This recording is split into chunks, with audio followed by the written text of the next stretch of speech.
Hold on to your butts. Welcome to episode 46 of the Civil War Breakfast Club.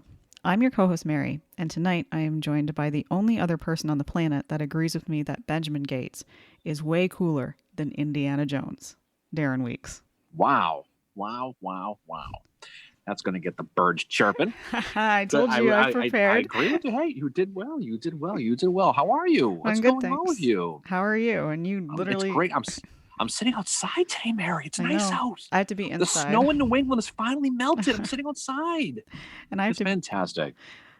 I have to be inside because it was raining earlier and I didn't feel like hauling all and my plus shit you got outside. that whole ankle bracelet thing. Whatever. It's okay. It's okay to be inside. But you know what? It's a great day to be outside. It's a great day to be alive. Life is great. Yep. We are sitting outside. We're coming into that prime Civil War campaign season. We are. We're approaching the weekend of the Battle of Gettysburg. We're approaching the end of the siege of Vicksburg.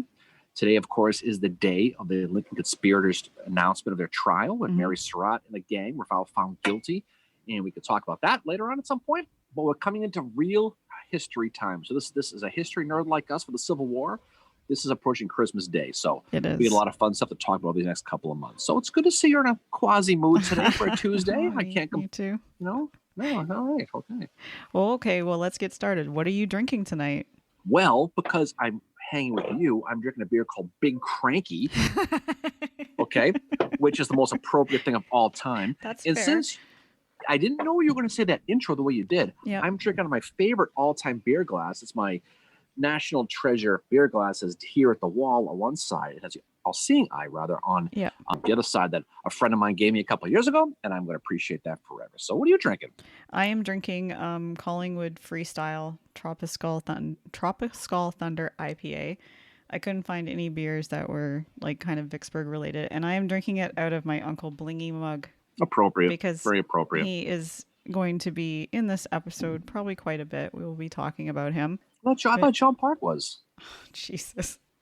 Oh, before we started recording, Darren started asking me about John Park in reference to the Battle of Raymond. And of course, he's not really part of it. So I started freaking out thinking I'd missed something in my research. And I spent hours researching this. Probably a little bit too much about Raymond, but anyway. Not a good idea to tease you on a Tuesday. It certainly is. It was funny. I'm going to laugh about it now. Okay. We're episode 46. This is part 3 of our Vicksburg discussion, which we began discussing it back in January with Chickasaw Bayou. And then we did part 2 a few weeks ago where we talked about Arkansas Post to the running of the gauntlet and the Union finally getting to Bruinsburg. So it's a campaign that's been going since late 1862. The last part of it's going to be a siege from May to July 4th. We were talking a little while ago that we probably could have done 4 episodes out of this. We probably could have. Now, I think a lot of people, you mentioned before, coming into that early July time, where everybody's, sugar plums dancing in their heads full of Gettysburg. Yeah. And I think, it's understanding how important this Vicksburg battle is. And it's the other half of the coin on July of 1863. Everybody knows about Lee and Meade and Pickett's Charge and the rest of it.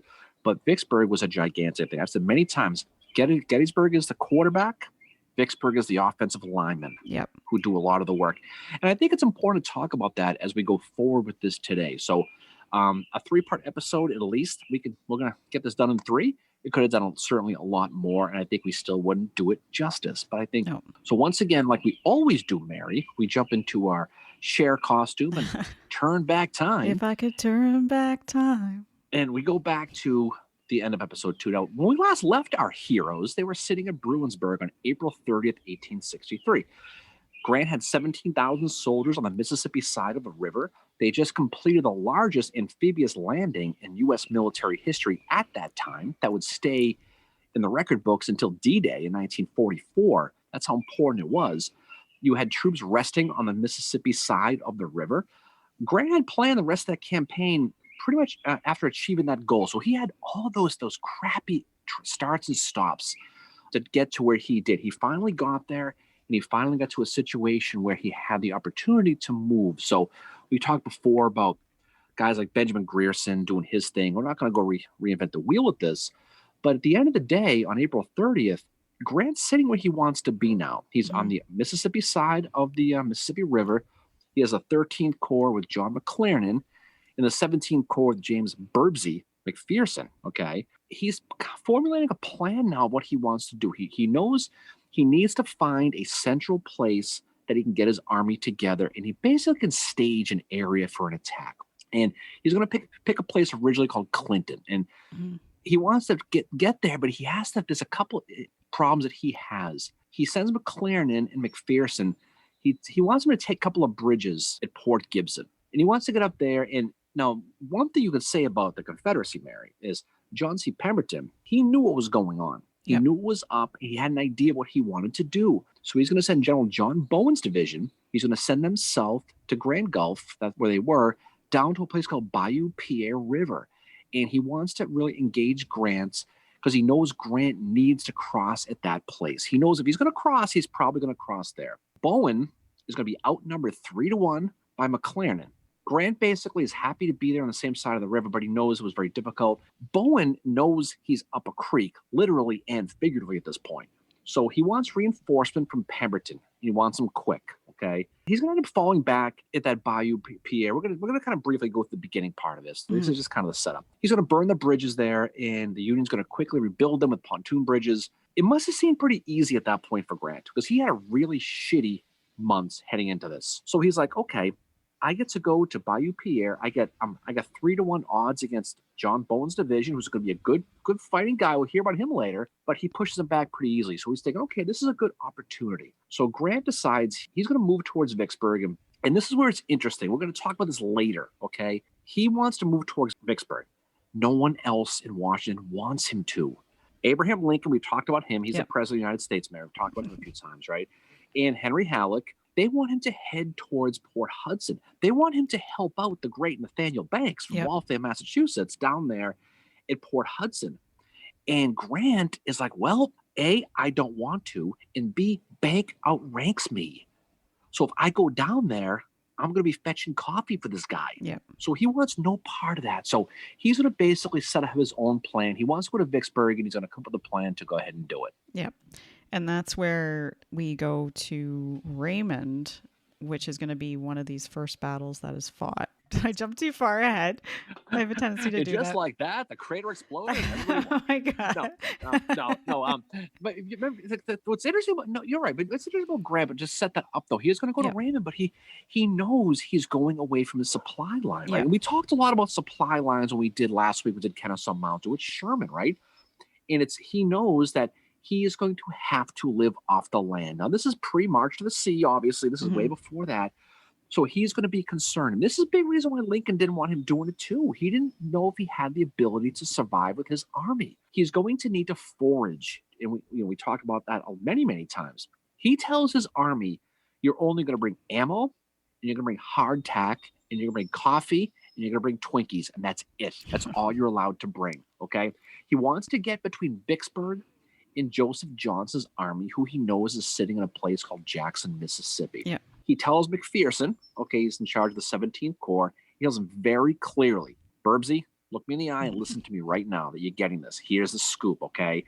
You need to seek supplies off the fields as much as you can because you ain't got nothing. You're not going to have enough supplies to do anything. Also, time is of the frigging essence. Your supplies are going to run out. You're going to have to move quick. And he knows he has to beat Pemberton's Department of Mississippi and Louisiana, that's what they're called, before his rations are gone. So he's going to set up his guys with 3-day rations to start, and he doesn't know how he's going to replace them. So he has to move quick. And as we see these battles like Raymond, we're going to talk more. Notice how quickly they come. We're not talking a week or two between battles. We're talking a day or two. And that's important, but to set up how this is going to be for Grant. Yeah, no, they're one after the other almost. And I think one thing to mention here, studying Raymond and Champion Hill is just as important as studying the siege itself. Just like the whole campaign needs to be looked at, because a lot of times when you think Vicksburg, you think siege, but this is the part where he's run the gauntlet. Grant's got to where he needs to be. He's still thinking, I can attack Vicksburg and take it. He doesn't know at this point that he's going to have to siege. But like Raymond is kind of the beginning of this. He's basically, I don't know if I'm saying this correctly or not, it's almost like he's pushing Pemberton back to Vicksburg. Well, it's interesting because Pemberton, we'll talk about him real quick. So Pemberton, he's sitting in Vicksburg, and Joseph Johnson is sitting in Jackson. Now, what's interesting about Pemberton, He's outranked by Johnston. Okay. So here's the scoop with them, though. Johnston wants Pemberton to take his whole army, the whole damn army, and go east and go chase Grant. That's what Johnston wants, because he knows Grant's numbers are going to increase in time, and they will, as we show how they grow. But here's the problem: Jefferson Davis, who's also the boss of Pemberton, is telling Pemberton to stay in Vicksburg. So he has to feed two masters here. So he knows that leaving Vicksburg is going to be a gigantic gamble, because you're going to have to leave local militia to defend it. Johnston, his boss, says leave it. Jefferson Davis, the president of the Confederacy, says don't leave it. Yep. So what does he do? He does both. He finds a way to do both. So he is going to get these two conflicting offers from his two bosses, these orders, I mean. And what he's going to do, he's got 5 divisions sitting in Vicksburg, 5. So he's going to say, well, I'm pissing somebody off, but I have to do both. He's going to take 3 of those divisions, okay?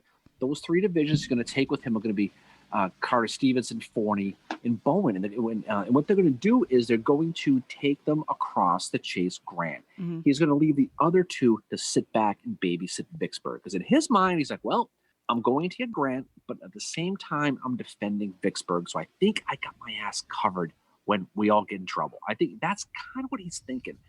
As it goes on, Grant is going to try to get up there. He wants to get to that staging point we talked about in Clinton. Yep. So he sets his army up between 2 rivers, one called the Bayou River, the other called Big Black, which we'll talk about later. Now, he has very little cavalry with him. Grierson has done his thing and he's gone. Mm-hmm. So he has no one. So he sets himself up between these 2 rivers because it gives him a little bit of safety. He has a little bit of a buffer zone. He's got rivers surrounding both sides. He's going to put McClernand on his left. He's going to put Sherman in the middle. He's going to put McPherson on his right. And they're going to march towards your town of Raymond. Mm-hmm. Now, he wants to make it to Clinton because it's the ideal spot between Pemberton and Johnston. We'll talk about why that's important later on. So as we get to May 12th, we see how these armies are going to react to his move heading towards Raymond.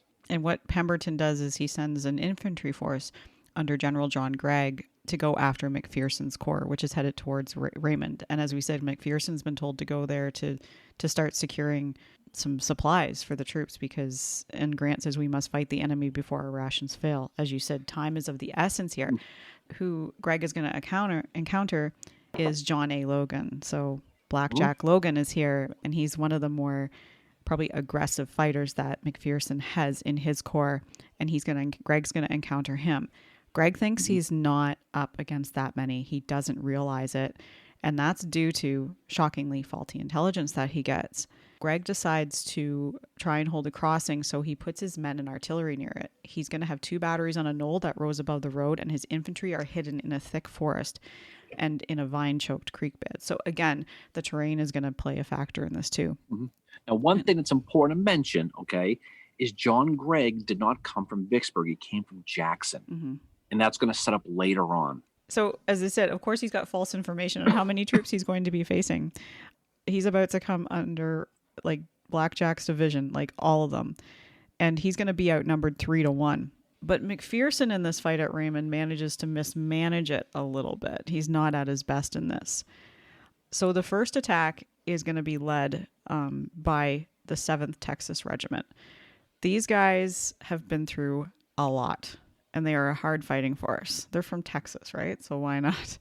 They were captured at Fort Donelson and eventually exchanged, and their ranks were refilled to the point where they were able to be a fully Texas regiment again. During Donelson, they do have 68 men killed and 218 wounded. And when they come back in, they are going to be the ones that are going to be facing off and headed towards John A. Logan's division. Interesting history behind these guys, though. They were formed in 1861. John Gregg was their first colonel. And it's going to be Hiram Granberry, who we mentioned last week in our episode about Kennesaw Mountain. And he's also going to be one of the 6 officers that are killed at Franklin on November 30th, 1864. And he's going to be commanding them at Raymond. And the 7th Texas are having to make their way through this really shitty terrain, timber, underbrush. They encounter the 20th Ohio. Colonel Manning F. Force of the 20th Ohio said that all at once the woods rang with the shrill rebel yell and a deafening din of musketry. And this is when the Battle of Raymond begins. The 7th Texas is going to crush the Yankee line in several places and drive hundreds of them towards the creek bed and the fighting becomes hand to hand. It's really brutal here. And that's one thing. These are battles that don't get talked about a lot. They're very small battles, but they are horrific in Well, the you fighting. mentioned the 3-1 odds. So this is Blackjack Logan's division, that third division. And he's going to be followed by John Stevens' brigade and Marcellus Crocker's, the Crocker's Greyhounds. These guys are going to be the ones who are going to be attacking.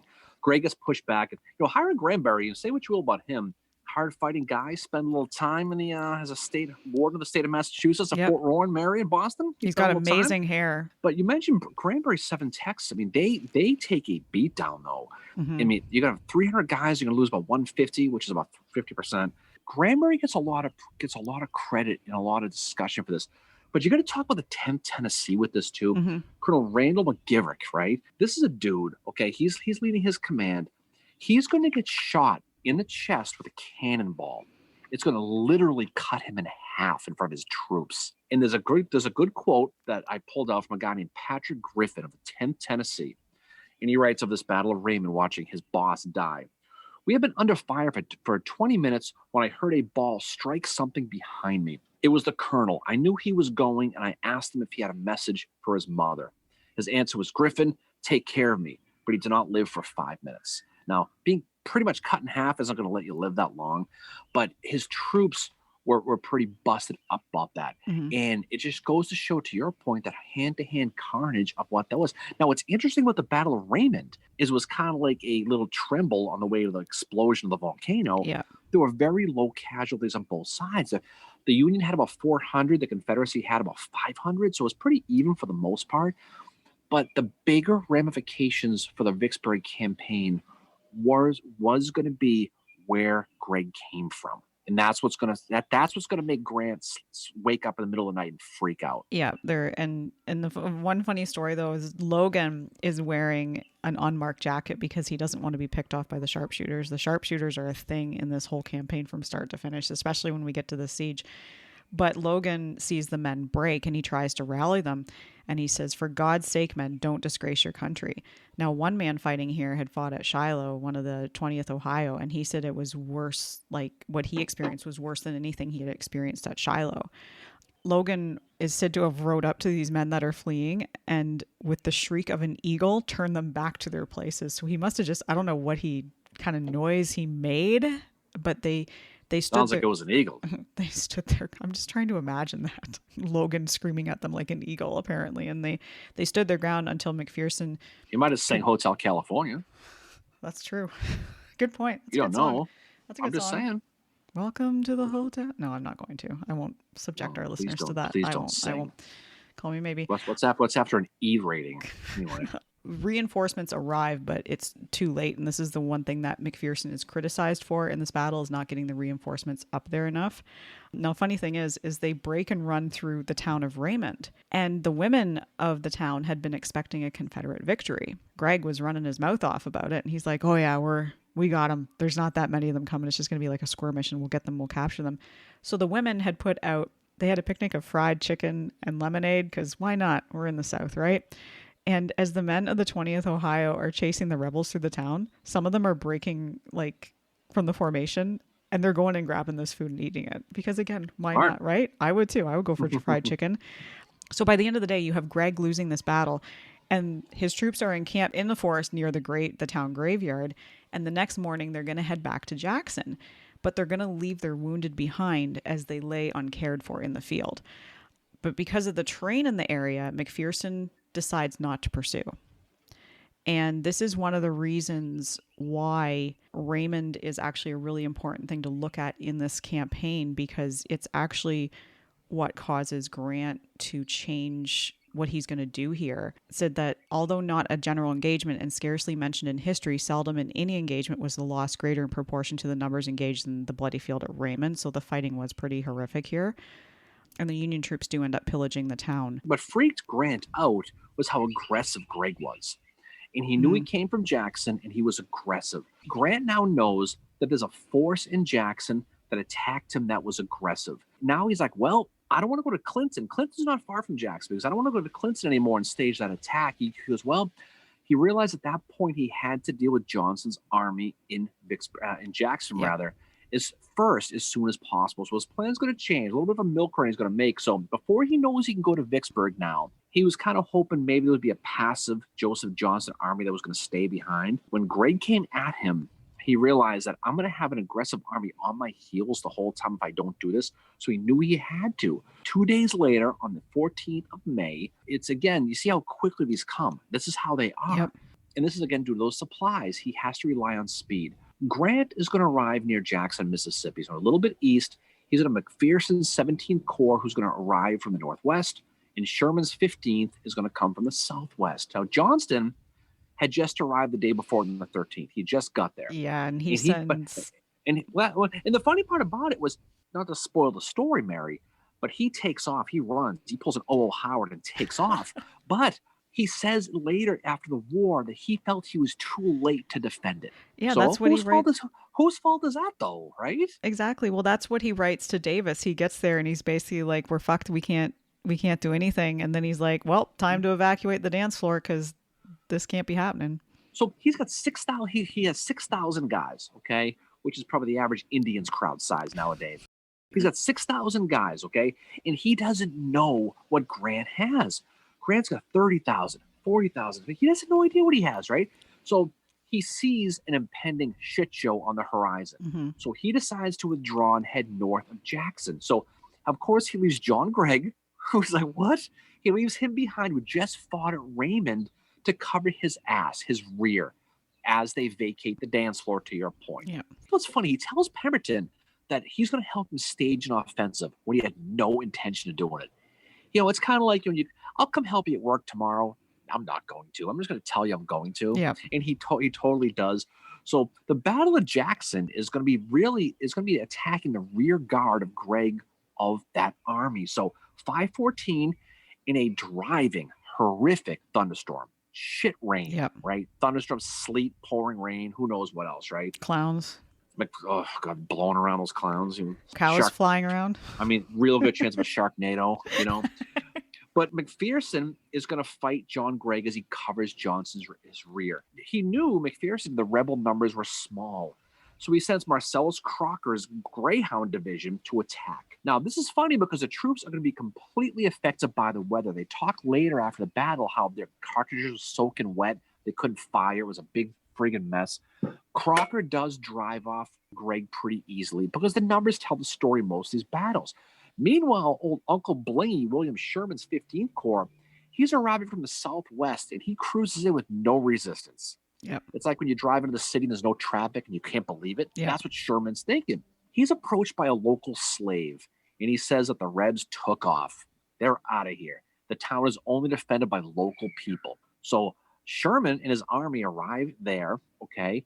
Obviously, their matches didn't get wet because they decided to torch the town of Jackson. Going back real quick, the Battle of Jackson, it resulted in just like 300 U.S. casualties, maybe 500 or 600 Confederates, mostly captured, to be honest. Those casualties in the U.S. were mostly McPherson's guys. Like I said, they fought Gregg. Sherman, for the most part, had a free pass. But in Jackson, Sherman's going to get there, and the 15th Corps is going to go on a frigging rampage. Mm-hmm. Now, we talk about Atlanta, you talk about Columbia, but what they did to Jackson was pretty impressive, what they did. And no one talks about it. Exactly. That's what I thought too when I was doing my research. Like, they get drunk off whiskey.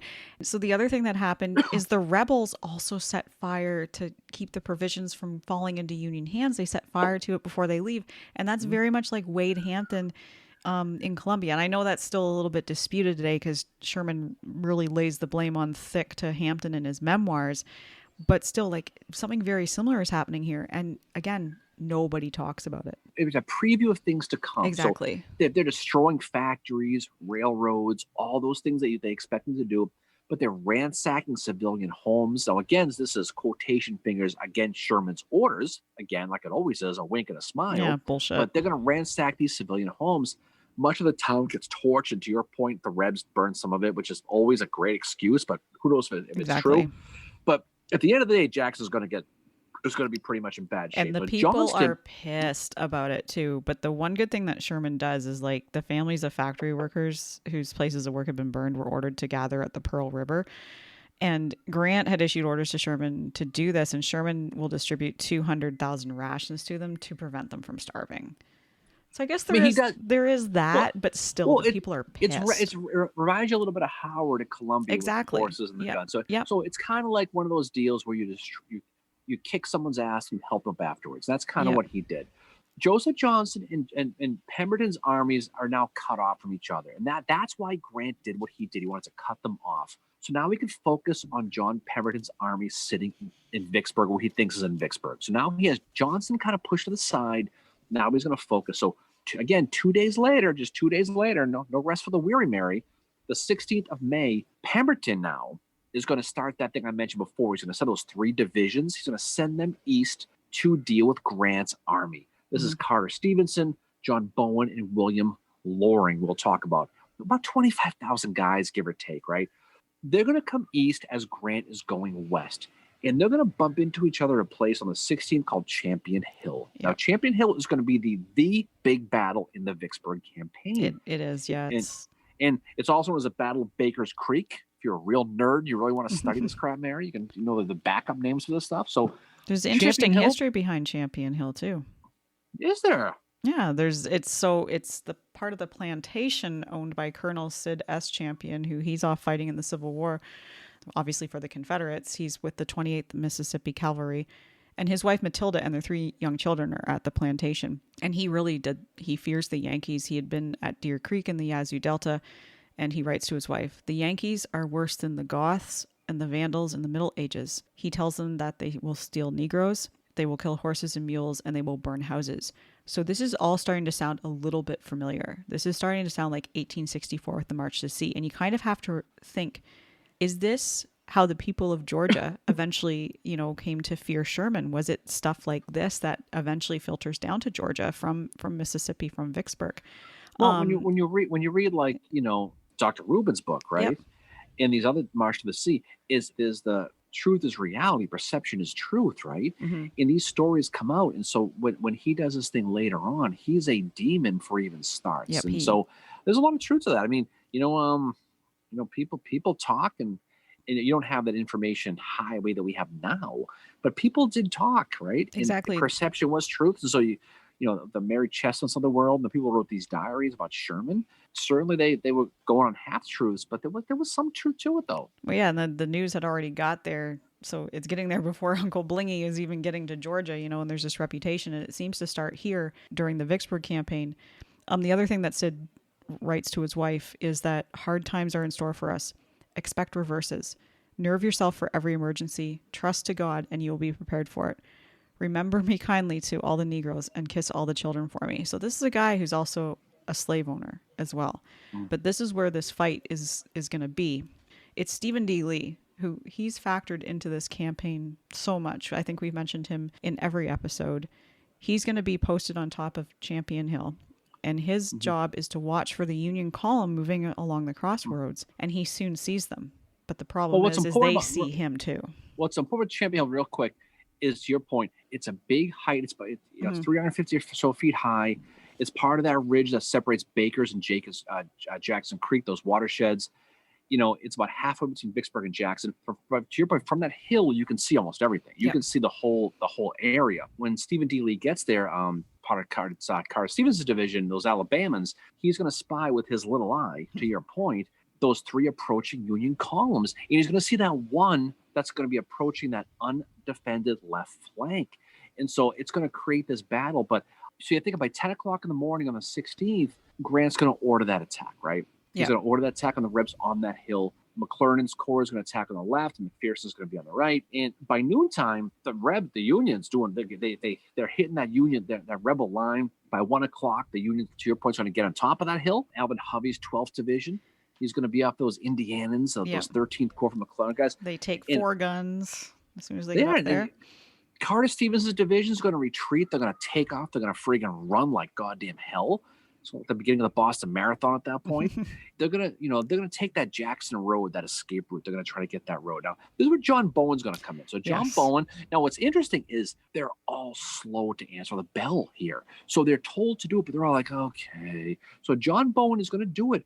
and he's going to counterattack and he's going to slow that Federal advance. He will take that Champion Hill to reinforce Carter Stevenson. But Bowen's men again are going to fall back because Peter Osterhaus, who is everywhere apparently, is going to in his 9th division is going to counterattack. Now this guy, I don't know why the hell he's on the coin, because Peter Osterhaus is in every battle. But what's interesting, this is where this battle, the Champion Hill, gets fun for me, is William Loring's division. Yes. William Loring's division, he strikes me as a temp with a bad attitude. Oh, completely. Right? Yeah, because he takes orders as guidelines. No, here's the thing, William Loring, he hates everyone. He hates Davis. He hates Stonewall Jackson. He hates the Rosewoods clown. I was just going to say he hates waiting a line at the Dairy Queen. He hates. This is a guy. He's that guy at the office who just hates everybody, right? So he would be my worst customer. Oh my God, he's everybody I work with. But he's ordered to attack and retake Champion Hill. Now, you know what he does? He goes, you know what? No, I don't think I'm going to do it. You know why? Because there's too many men in my front, so I don't think I'm going to do it. But eventually, he sits there. He's like that gymnast with a pouty face. He finally does that. And he finally decides he's going to do it. He's going to advance towards the attack. He's going to sit there and say, well, I'm going to go from Boston to New York, but I'm going to go through Montreal and come through Buffalo. Yeah. And come through Pennsylvania, in New Jersey. He takes the most scenic route to get there. So by the time they get there, it's 3 days ago. Yeah. I mean, he takes a long time and he keeps them out of the fighting. So while Loring's disappearing, he's doing his disappearing act, Grant is going to counterattack. He's going to force Pemberton to retreat via that Raymond Road across that Baker's Creek, right? And the last rebel defense is going to be a guy named Lloyd Thielman. He's an interesting guy. Mm-hmm. So Thielman, he's from Claiborne, Maryland. Okay, he has a plantation called Rich Neck Manor. That's what it's called. That's where he grew up. Okay, so you can tell he probably had Vineyard Vines clothes in his closet area. Okay, and he's another guy, by the way, who spent some time at Fort Warren in Boston as a guest of the state of Massachusetts. Customer. He spent some time here on the Old Harbor. Okay, and he's told to hold the ground at all costs. Now he's kind of that Charles Tilden of this area. Mm-hmm. So Thielman, this is kind of a bummer story though. So his son is in the battle as well. He ends up being ordered to go and run off with some sharpshooters, and so he goes. And Thielman is gonna be killed. He's gonna be hit with a shell. He's gonna basically die pretty much instantly, and it's going to destroy that entire group, that entire brigade. Mm-hmm. So they wanted to bury him on the spot, but they didn't do it. They carried him by torchlight all the way back to Vicksburg, and his son came back and found that his father died.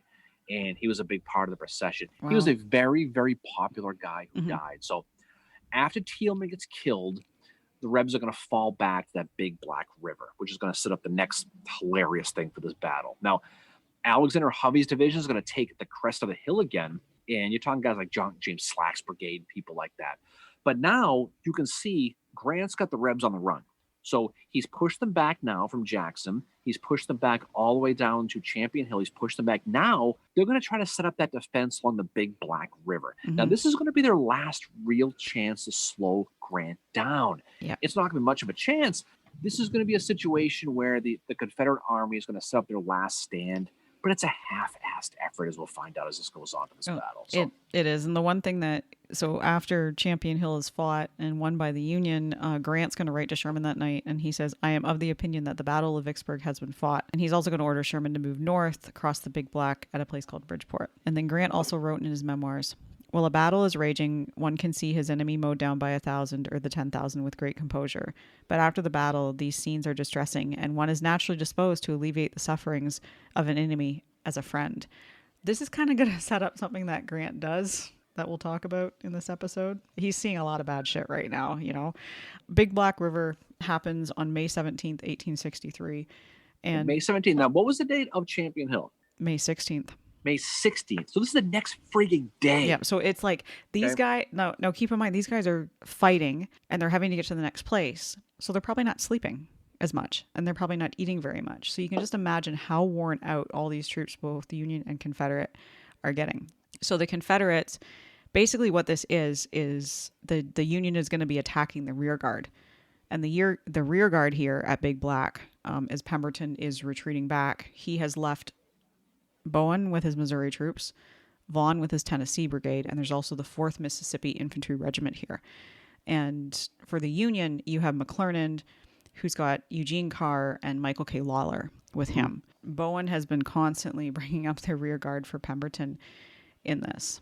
And what happens is the Confederates are going to withdraw across the Big Black, and they're going to burn the bridges to prevent the Union pursuit. Well, they don't have, I mean, think about what they don't have much of a friggin' chance. I mean, this jumper guys like Martin Green, Francis Cockrell, they get those inexperienced Tennessees under John Vaughn, right? And you're talking 5,000 guys, right?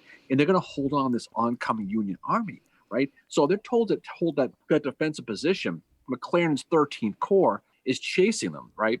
And so the morning of the 17th, McClernand's going to approach Bowen's division along the river near that bridge, and to those places you hold, Carr, Osterhaus, Lawler's brigade. We're going to talk a lot about Lawler, that 21st, 22nd, 23rd, Iowa. Those are those Iowans, and so they're going to end up, in that situation where it's going to create that, the Battle of Big Black River. But it's going to be basic artillery at the beginning. And what's interesting about this, Mary, is Osterhaus, who I thought was a superhero, actually gets injured at this battle. He does. By artillery. Yep, he does. Right at the beginning. Now, this is where we talk about Lawler's brigade. This is where those Iowans are the heroes of this. So Lawler's brigade is going to advance. And they found some kind of location where they could advance and kind of either go undetected or not be hit. They're going to hit John Vaughn, those inexperienced Tennessee's line hard. They're going to hit it harder than you hit the friggin' liquor store on a Friday night. And that line is going to break in about 5 minutes. They're going to go right through them. And the Rebs, a matter of fact, they get one volley off before they get run. Yep. That's how bad it is. Francis Cockrell's, his Missouri guys, also, they turn and take off, turn on their heels and Howard it, and they take off. That whole left side of the Rebel line is collapsing. And they're going to leave 18 cannon on the field. Well, see ya. They're going to take off. They're going to burn that bridge. They're going to lose 1,700 guys, mostly POWs and casualties. Yeah. But it's going to be a gigantic loss. But Big Black was Pemberton's sniper was their last real opportunity to slow Grant. And what's interesting is Loring, who must be still in line at the Small World ride in Florida, wasn't able to come back because they got cut off. They were completely cut off now because the bridge is gone. And they ended up saying, you know something? The hell with this. They ended up going back to Jackson to hang with Johnston. Yep. So now you have Pemberton's missing an entire division that he probably could have used later. Yep. So now he's without Loring. So Loring is vanished. And now he can't get across, and he decides to go, end up going back to Jackson. And he's lost those 1,800 troops as well, exactly. with that have been captured. Like he can't afford to lose them. But the one thing Pemberton does here, and this is kind of, I don't know, it's a really dick move on his part, I think. He blames the troops. He's going to blame Bowen, Vaughn, and the 4th Mississippi. He's going to say a strong position with an ample force of infantry and artillery to hold it was shamefully abandoned almost without resistance. Dude, your men have been fighting for a fucking week. Like, cut them some slack. But now you're going to see the retreat back to Vicksburg. You're going to see the army come back. And there's a story of a local Vicksburg woman who has a diary. Okay, I'm going to read this quote. Okay, It's a good quote. But she writes, she goes, by 3:00 p.m., the rush of the retreat began. I shall never forget that woeful sight of a beaten, demoralized army that came rushing back. Humanity in the last throes of endurance, hollow-eyed, ragged, footsore, and bloody. The men limped along unarmed, but followed by siege guns, ambulances, wagons, and an aimless confusion. This is what these people are seeing. So you can imagine, just picture, just humanize this for a second. Mm-hmm. You lose these battles. You try to go out to fight Grant to save your city.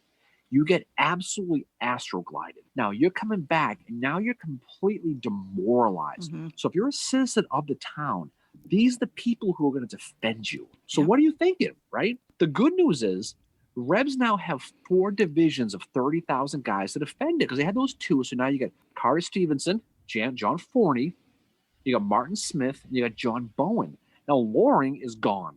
He's gone. So you can forget him. He's at the DQ in Jackson. He's gone, right? I was going to say he's at the DQ right? somewhere. He is. He's got that discount, The Federals have 3 corps. So you get 4 division against 3 corps.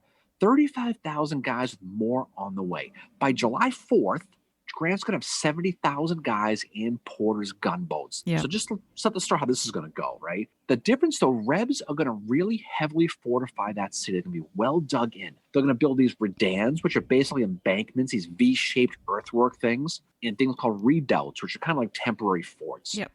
And they're going to use abatis, which are those sharpened sticks. They're going to stick in the approaches, which is kind of, in essence, 19th century barbed wire is what it really is. So they're going to defend the city really, really well. They're going to set up parapets in front of the approaches. And what they're going to do, this is really the first real example of real hardcore siege warfare in the world. Mm-hmm. You mentioned earlier sharpshooters. They're going to have sharpshooters throughout the play That's going to play a big part of this as well. What Grant's going to do is he's going to initially use that artillery to try to knock out those defenses. Artillery never knocks out defenses. You talk about D-Day in World War II. Yep. They had the guns pound those German batteries on those beaches, and the troops got there and nothing happened. I mean, it's more perception than reality. It's more psychological than anything. Yep. Many of those shots, we'll find out, ended up going into the city that tortured the locals. Mm-hmm. It was constant terror for those civilians in Vicksburg. Basically, what's going to happen at this point is going to set up that stalemate. So both armies are going to sit there and they're going to stare. You guys just going to stare at each other? That's what they're going to do, and they're going to be stuck just looking at the enemy. Right? You're going to have gunfire erupting, and it's going to be a situation where they're going to be close, where any movement is going to result in gunfire. Yep. Anything. They used to take a bayonet and they would put a cap on top of it, and then they would stick it up really slowly just to see how quickly the gunfire would come. And then they would look for the shooter and try to shoot the shooter. Yeah, but there's that story where somehow some mule stumbled between the lines and got shot like 100 times. I know, like the guy that was recounting that story was like the mule just like it was like 10, like it was like almost like 10 or 12 sharpshooters just opened up on this poor mule and took out I don't think he made it. Probably not. They probably ended up eating him. Probably not. So May 19th, 1863. So this is just a couple days now after Champion Hill. Sherman's 15th Corps, they're going to start to attack those redans and those redoubts we talked about. So Sherman is going to attack what's called the Stockade Redan. This is a situation where he's got to deal with those abatis, those trenches, the whole deal on the way. So just getting there is a friggin' miracle, right? A lot of the guys actually made it, though. They made it to the trenches and they stayed there. And you know what the Rebs did? They lit cannonballs and rolled them down on them. Yeah, it Boom, was brutal. So finally, Sherman's guys lost like 600 men. And he finally says, I don't, the hell with this. Yep. So he's realizing that's gonna work. A couple of days later, the 22nd of May, Sherman's gonna try again. Now this is an interesting story because first of all, what's interesting, he's gonna march on a road called the Graveyard Road. Yep, and it involves all three. It involves McPherson and McClernand as well. It does. They're in different parts of this little battlefield. But you're told to march on the Graveyard Road, which is kind of like every Friday the 13th movie. They're going to go in columns of 4 down this road. Now, what's interesting is they asked for volunteers to be a group called the Forlorn Brigade, which was basically, instead of guns, they were carrying wood and planks. And they were the guys who were going to put the planks over the redans, and they were going to use them to climb the parapets. Now, you can see how this one's going. So they're going to be in front. They're going to be carrying these things or to go over these obstacles, and it's going to be a complete and utter disaster. Most of these Forlorn Corps guys didn't even make it close to the trenches. They were easy targets, got gunned down. So by 3 p.m. on the 22nd of May, Sherman, he's going to stop it. He's going to look at one of his staff guys and says, screw this. He's going to say, and I quote, this is murder. Yep. And he calls off the attack. So McPherson, to your point, they're doing these other assaults. So McPherson's attacking a place called the Great Redan. Yeah. Made it so great, but they called it the Great Redan. McClernand's going to the Texas Lunette and the Railroad Redoubt, which is going to be interesting when we talk about the Railroad Redoubt here in a little while. Yeah. They're going to be doing their thing. Now, McClernand, it's an interesting sort. We talked about him before. Just to kind of go background real quick, Grant hates McClernand. Yeah, and McClernand he hates friggin' Grant. hates him. He hates him, right? You think about things you hate. I mean, so McClernand, he tells the guys he's having some success at the Railroad Redoubt. Yeah. He's like, I need some more guys. He claims, McClernand does, he got to the top of the parapet and planted the flag, but he needs more guys. Yep. Sherman looks at Grant and goes, he's full of shit, right? Yeah.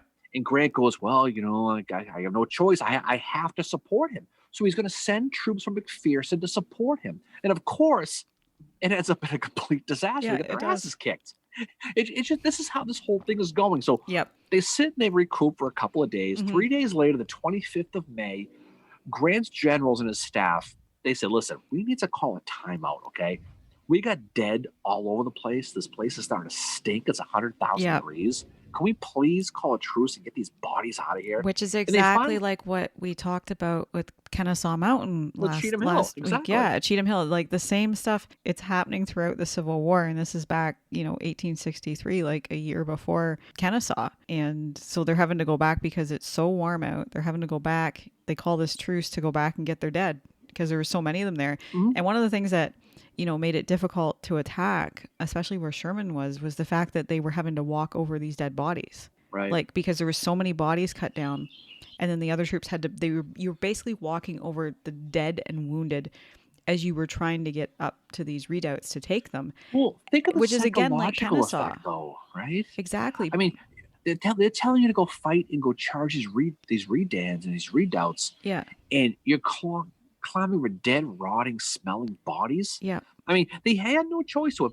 But just speaking of misery and crap, let's flip the coin real quick over to the other sides. We got to talk about the Vicksburg civilians at this point while this is all going on. Like I mentioned before, that a lot of the Union artillery is overshooting these defenses and going into the town. These people are digging in these caves, okay? They're scared to death of this artillery. The clay is such in Mississippi where you can dig these caves. And a lot of these people are digging these elaborate caves. Yeah, they have different multi-room rooms in them, and they bring their furniture and stuff, and they're basically setting up like a house there. They're hanging pictures on the wall. Yep. Probably, the dogs playing pool. And so, but the other issue they have is they have to find food, right? It's interesting because there are still some marked in the city. In there, the prices are going up like crazy. The rebel soldiers themselves are on one ration per day, and by mid-June, it's going to be a quarter ration per day. Yep. That same quote I read earlier about that same woman who watched the troops come in. Yeah. She talks about it. So on May 28th, she writes, "The siege continues. We are utterly cut off from the world, surrounded by a circle of fire. A fiery shower of shells goes on day or night. People eat what they can eat, sleep when they can, and dodge the shells." Yeah. So just put yourself in this position for a second, okay? You're helpless. You're completely vulnerable at these shells. You go outside of your cave at your own risk at this point. Yeah. The city is going weaker by the day. Also, communication in and out is impossible. It is. And they're having to print their newspapers basically on wallpaper as well. Interesting thing, I had quotes from that woman too. She's actually a northerner that's living in Vicksburg she married a southern guy. She's a northern woman, which I found really, really interesting. Well, she got what she deserved. Boston married. Hope she was from New York, probably. She probably was a New Yorker. No offense to our New York listeners. Boston woman wouldn't have done such a thing. Just saying. As well, I was reading one account where the shells would stop just 3 times a day, whether it was to let the guns cool down or the guys that were doing their thing with the artillery, let them have a break. 8 a.m., noon, and 8 p.m. They would stop for a little while and they would get a break. Well, I mean, they were government employees. They, Well, yeah, or DQ employees. They need to stand around for a while. But what's funny though is, remember we mentioned before about how Johnson promised that offensive. Yep. Right. He was going to help him out. So Johnson, he's calling for reinforcements during this time. He's going to get 9,000 more guys by July. Mm-hmm. So Johnson's army is going to be up to 31,000 guys. He has no intention of doing an offensive. No intention. What he wants Pemberton to Kool-Aid man it through the Union defenses, hook up with Johnston, touch base, catch up, see what's going on, and then plan an attack on Grant at that point and join forces. Meanwhile, this poor Pemberton going, well, Davis is telling me not to leave this friggin' city. Yeah. So I don't know what the hell you want me to do, And there's no way he could anyway, because he's like Cameron Fry and Ferris Bueller. He is. Right? I'll go. I'll go. He'll keep calling me. Yeah, exactly. That's what he was doing. That's who he is. And so, I'm just but the picturing thing, him in the car. oh yeah, he's just with his Red Wing shirt on, Yeah, I'll go, you know. I'll go. Which is actually but perfect because Pemberton's a northerner, so that would work. oh, there you go, right? And so Grant, though, meanwhile, is also reinforcing. So his numbers are going to jump as well. He's going to get that 9th Corps we talked about before, Mary. Park. From Park, he's going to get those guys. There you go. It's important to mention John Park. He's going to get there in June with Stephen Hurlbut from Memphis. I told you he was going to be here. I believed you. Okay, but Johnson is going to keep those troops for himself. He's going to gather them, but he's not going to send them, and that's going to be a big deal for this. He never tries to help Pemberton. So, Grant now. This is where it gets interesting, and this is one of my favorite parts of this whole siege thing. Grant knows that Joseph Johnston is reinforcing. He just knows, right? And he's concerned about this because remember before he went to Jackson when Gregg attacked him in Raymond because he was afraid of Johnston attacking him from the rear, right? Yep. Poor Savannah. He doesn't want to get hit from the backside, okay? So he's concerned that's going to happen. So he's going to actually have some of his troops facing east towards Jackson just to be safe. Of course, that's never going to come. This is where it's interesting, too, because Grant... I guess we got to talk about this, right? Yeah, we do. We have to talk about this. This is part of the story where Grant runs into a little bit of downtime. Yep. Okay. 3 days of downtime. And he's going to go on an absolute bender. Okay. We're talking a full call me maybe situation. Okay. Yep. He's going to have who knows what happened or where it was, but he ends up getting completely hammered for about a 3-day period. Yeah. And he ends up in a tent. They carry him to a tent. Now, it's like taking you out of the Reliant Mine on a Friday night, Mary. And so welcome to your future. Oh God, he gets carried out of that. But what's funny is the staff tries to keep it quiet. Now, since we're talking about it, it's obvious they didn't keep it quiet. Right? Well, no, they didn't. But the thing is with this story, like Miller talks about it, and I think Groom talks about it. The lecture I listened to today that was from the Abraham Lincoln Presidential Library and Museum, which it's actually on YouTube. It's a really good lecture. The presenter talked about it too. So it's not like, I don't think it's a horrible thing to say about Grant. Like, I mean, Jesus, I'd probably go on a fucking three-day bender too if I'd been at this since January. Shit's not working out and I'm seeing horrible stuff. But there was a story early on in the campaign after the Battle of Raymond. He came to his... John Park. It was not John Park. Stop it. So he goes to Corps. He goes to Colonel William S. Duff, who is his artillery chief, and he's going to be his artillery chief until the end of the war. The other thing that Duff was Grant's bartender. So after the Battle of Raymond, Grant goes to him and says that he was very, very tired. He needed some whiskey. So Duff gives it to him, and it's Sylvanus Cadwalder who's in the tent with them. And he says Grant takes like 3 shots and then he goes to bed. And then Sylvanus does say, I didn't see him drink again until the siege began. And that's what this is referring to, this event that Darren and I are talking about, which is Grant's 3-day bender. I think we can call it, right? Yeah, or as we call it for you, Tuesday, Wednesday, Thursday. Yeah. But, when one knows you. But oh God, thanks for the good words. I appreciate it. So just kidding. So that happens. But it's fine, whatever. So we mentioned before, real quick, as we try to get this back on somewhat topic here.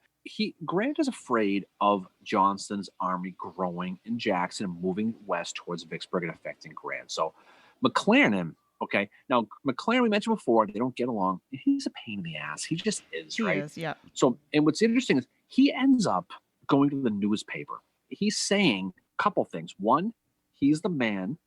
He says when he was on that railroad redoubt there, okay, he would have won that if he was better supported by McPherson and Sherman. He says a lot of things. Of course, Sherman gets the newspaper. I don't know how the hell he gets the newspaper. He got a paperboy must have come by and whatever. Finds out so McClernand's talking smack.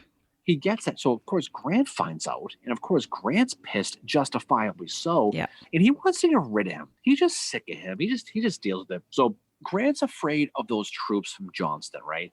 He's going to send McClernand on a fun run. He's going to send him to the Big Black River and defend that area in case Joseph Johnston attacks. Because he thinks he might. He thinks he probably will. He says McClernand to go. Of course, McClernand is pissed and he complains. He doesn't want to do it. He tells Colonel Wilson, one of his regimental colonels, he says, when he gets the order to go to Big Black, he says to Wilson, "I'll be damned if I do it. I'm getting tired of being dictated to. Go back and tell Grant I said this." So Wilson does. He goes back and tells Grant, Yep. and Grant is like, woof, woof, woof, woof, woof.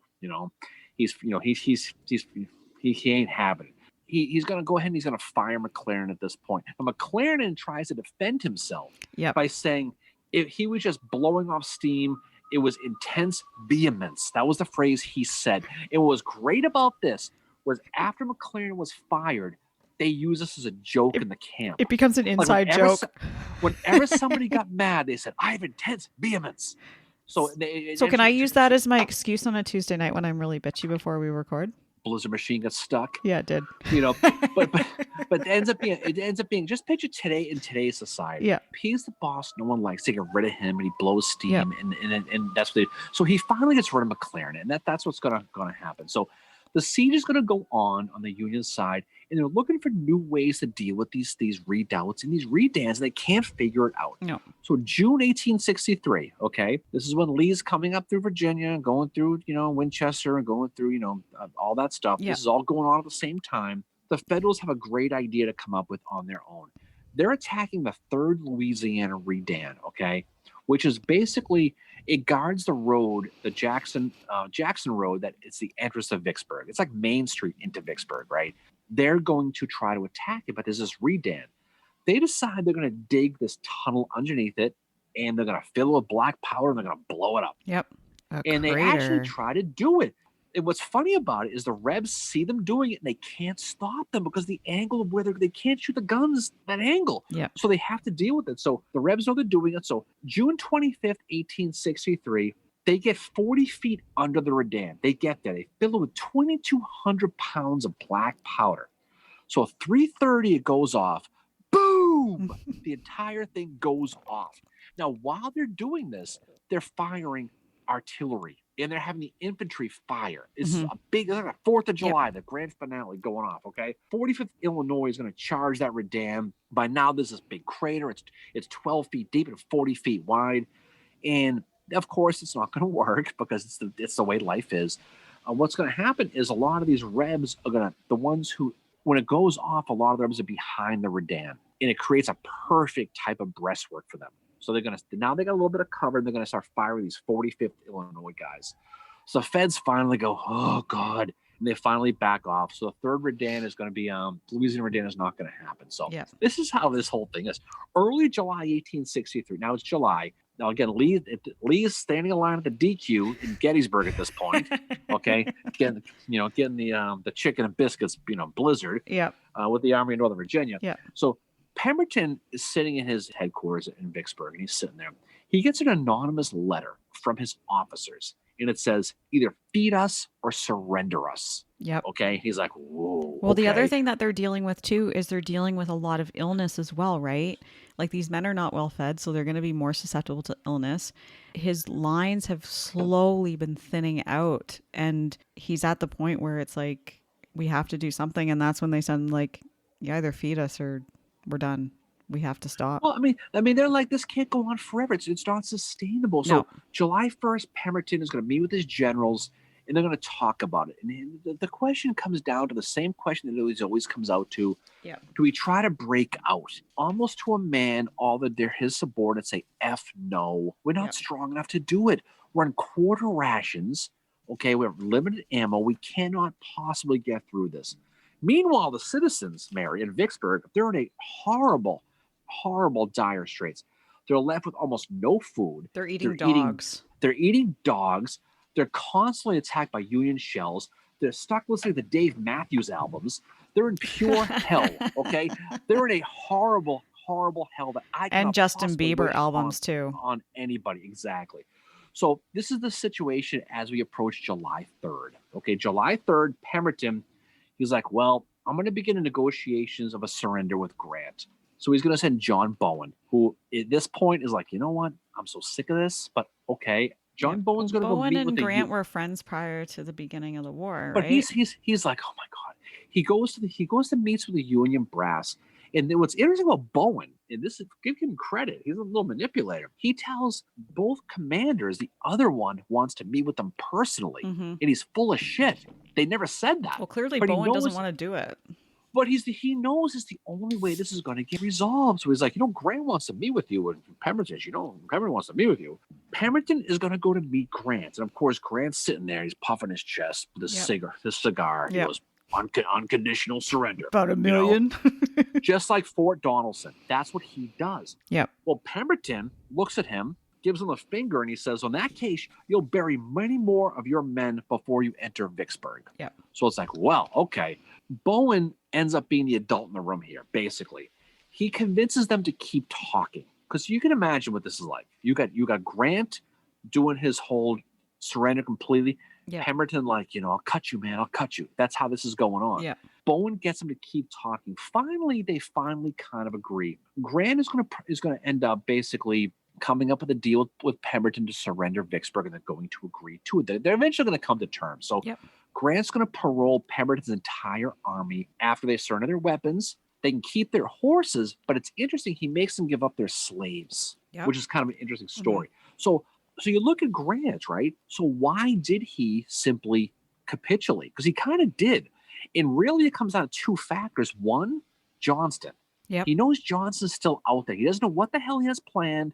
He knows he could be attacked. The other one is he doesn't want to have 30,000 prisoners carrying him around. No. He can't feed his own guys. He's like, well, this is the way it's going to be. So July 4th, 1863, the rebels are going to leave Vicksburg with honor, in quotes. They're going to be led by Blackjack Logan. He's going to lead them out. And they're going to be on parole until they can be exchanged. So basically means they can't fight. Well, it means when you're on parole, when you're exchanged, you have to be exchanged for an officer who's equal to you on the other side, right? Right. And so they're basically going to they're going to be on the sideline until they get exchanged. And a lot of these guys never come back. A lot of these guys go home and say, frick this is stupid. Yeah. And so Pemberton, and he also feels that he can get better terms on July 4th. Yep. He says, well, I know Grant. He's very patriotic. I think July 4th, I think it'll be a big deal. So Vicksburg's going to fall. The Union's going to go in. They're going to feed the citizens. That whole deal is going to happen. So the reaction in the North, they are sky high, okay? Especially with me doing what he's doing in Pennsylvania at the same time, right? This is the first good news Lincoln has had in a long time, right? Exactly. You're coming off Chancellorsville and all this crap that's been going on. This is so great. So you want to talk about having a rail splitter in your pants, Mary? He's feeling really good about himself. We'll talk about his letter to him later on in a second here. He writes that thing to Grant where he says, the father of waters again goes unvexed to the sea. And then afterwards, when the war is pretty much over, he says, the fate of the Confederacy was sealed with Vicksburg. So he realized how important Vicksburg was. Yeah, he did. And he writes Halleck, and I'm going to paraphrase this a little bit. So Lincoln writes to Halleck, and he says, dude, we got it. We got Vicksburg. I've got word. Now, if Meade can pull that same shit with Lee, with the destruction of his army. Glad you said paraphrase, by the way, just to clear that up. Yeah. The rebellion's going to be fucking over. We got this. Okay, well, there's our E. Okay. but what's interesting was Sherman, okay, he ain't done yet. July 4th. Sherman's not there. He takes 7 divisions, okay, and he's going to go attack Johnson's 3 divisions towards Jackson. And, of course, Johnson's takeoff. Because they're still trying to get those. This kind of continues on a little bit. So July 9th, that siege of Port Hudson's finally going to end. The Mississippi River at this point is wide open.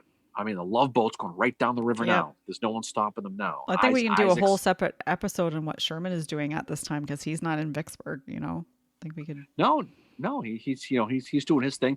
But in the South, Davis is absolutely crushed. He's absolutely crushed. Yep. But he's not willing to quit yet. The Confederacy split in 2.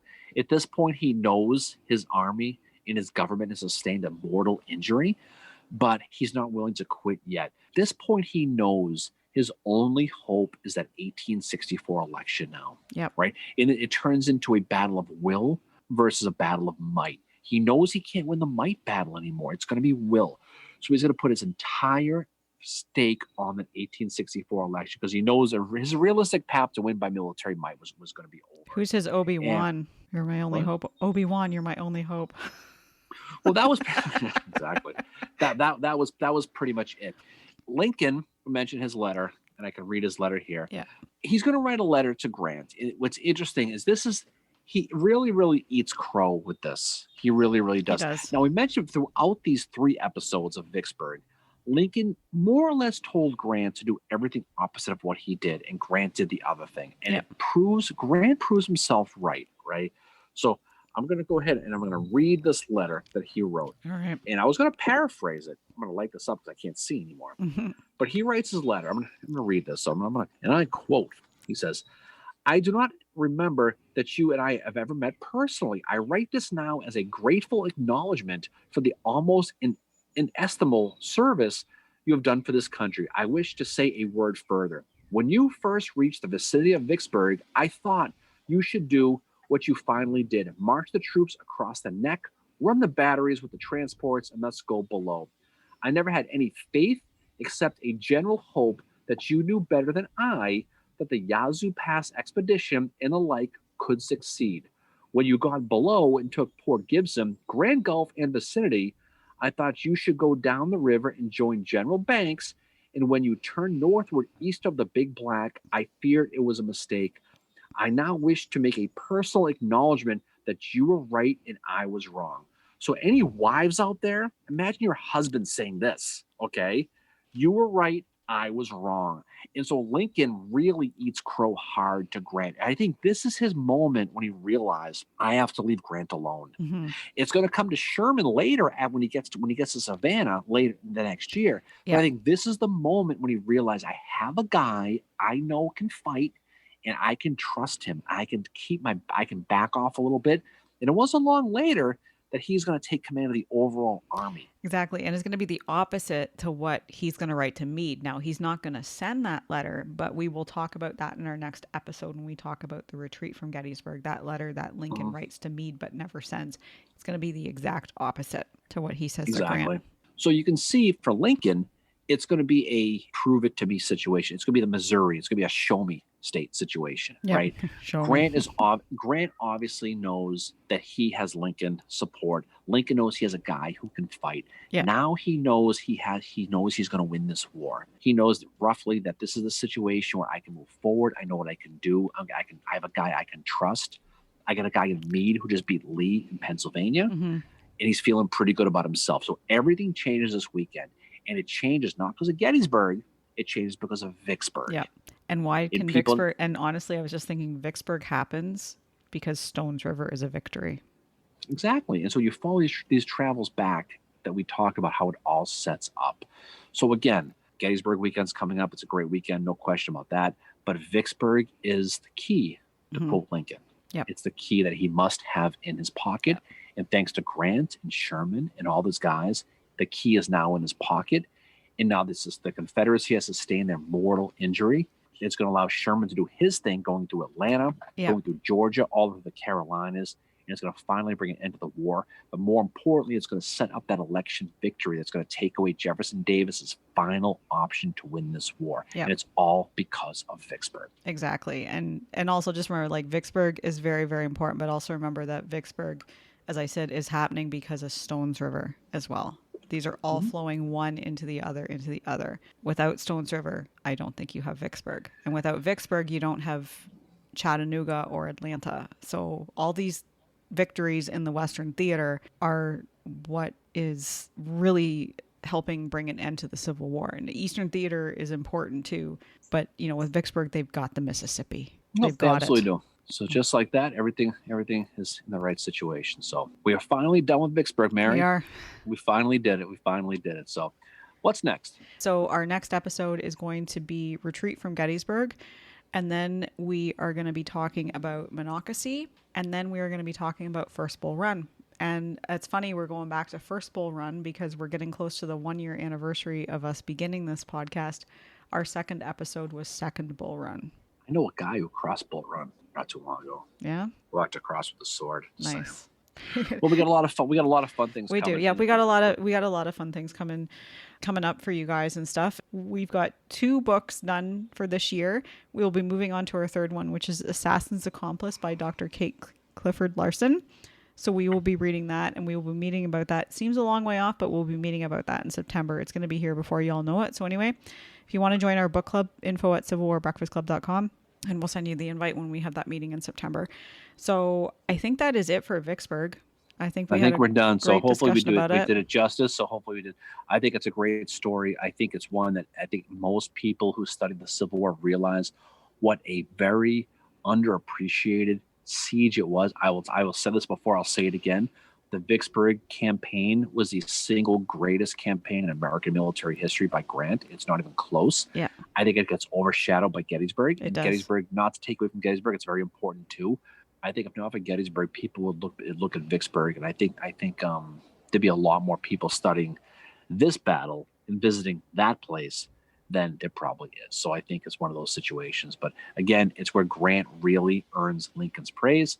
And I don't want to say Grant becomes Grant. He really realizes that he's someone who is going to help be the guy who's going to end this war, this pestilent war, as the Lincoln movie says. But I think when you're studying it too, don't, because a lot of people think it's just a siege, but look at it from start to finish. Look at it from, Chickasaw, and see how these guys are evolving and learning from their mistakes too. And too, even in this episode that we've done tonight, like Grant makes mistakes. There's the soldiers say of these battles that lead up to the siege, like Raymond and Champion Hill and Jackson, and too, like the assaults on the, even after he's got into the siege mode and he's doing the assaults on the stockade Redan and all that the soldiers are saying that it's a senseless cost of life. So even Grant is still being criticized and he's still learning at this point. But I think like to study it from start to finish and not just the siege is the way to go. And both of us, like Darren has read Groom's book about Vicksburg, says it's excellent. I've read Miller's book about Vicksburg. It's excellent. I believe Tim Smith has a new book about Vicksburg, which is also getting very good reviews. So definitely check that out as well. I will tell you, I'm just going to say it plain, okay? And I know there are a lot of Gettysburg people. I know there are, and there should be. But if you're reading Gettysburg exclusively and you're not reading about Vicksburg, I don't know what to tell you. I just don't. Same here, yeah. Like you need to study both theaters of the Civil War. And too, like the other thing is as well, like you can't just zero in on one battle and say it was the decisive battle. Like, because if you look back at Stone's River, if Stone's River had been a Union defeat, there's no way they could have done Vicksburg the way they did. Yep. Because they would have lost Nashville. So it's all flowing one into the other, as we constantly say. So don't look at these battles in silos. Look at them as how they flow all together. As Darren said on the Facebook Live on last Saturday, the Civil War is a war of campaigns. Yep. And each campaign flows one into the other. So I think that wraps up episode 46 for us. I think it's time to move on. So again, Mary, I will say once again, the pleasure was all yours. And it's a situation where it's, again, as we come into this season, appreciate the battles you study and love the battles and embrace the battles, but step outside of the battles, look at some different ones, because you'll realize how much they all affect the other ones. Yeah. And as you study these other ones, you realize how important they are. So again, that's what's great about this. We get to study. And I've said many times, all battles matter. They do. All battles matter. So we are on to the retreat from Gettysburg next week. We're going to talk about Imboden and all the fellas in Kilpatrick chasing down the Lee's army, trying to escape after the Battle of Gettysburg. And we got a bunch of stuff coming up down the road. So Mary, have a great Canada Day. I'm sure you will. I'm sure you're going to have maple syrup and watch hockey all day and listen to Anne Murray. And the rest of us will get ready for July 4th here in the United States, which is Independence Day, which I celebrate as well. Day. Very good. All right. So any final words from you, Fincheroo? Well, thank you for being the awesome co-host you always are and bringing it every single one of these 46 episodes. I always learn something from you. And thank you to our listeners as well for all the support that you guys have given us. We really, really appreciate it. Absolutely. All right. Well, thanks for listening, everybody. We look forward to talking to you down the road. We'll see you on the other side. So we appreciate you listening. And we look forward to talking to you, as we always say, on the other side. See y'all later. Peace out. Bye.